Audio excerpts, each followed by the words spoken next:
দেখেন দর্শক, এটা রাতের চিত্র। এটা রংপুর লালবাগ কলেজ রোডের এই পাশেই এই জায়গাটা সবসময় বৃষ্টি হইলে পানি জমে থাকে। দেখেন কিভাবে সারি সারি গাড়ি যাচ্ছে। পানির নিচে প্রায় চাকা গোড়াল তলিয়ে গেছে। এই যে বড় গাড়ি, তাও দেখেন চাকার নিচে।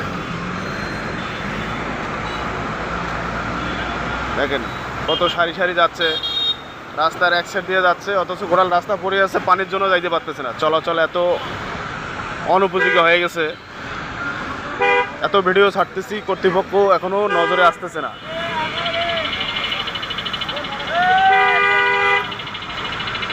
আমাদের রংপুরে এত উন্নয়ন, এই যে আমাদের উন্নয়নের চিত্র, এটা এত পরিমাণ উন্নয়ন হচ্ছে, রাস্তায় এক হাঁটু পানি, পানি নিষ্কাশনের কোনো ব্যবস্থা নাই। বিগত আওয়ামী লীগের আমলে 16 বছর এইভাবেই ছিল।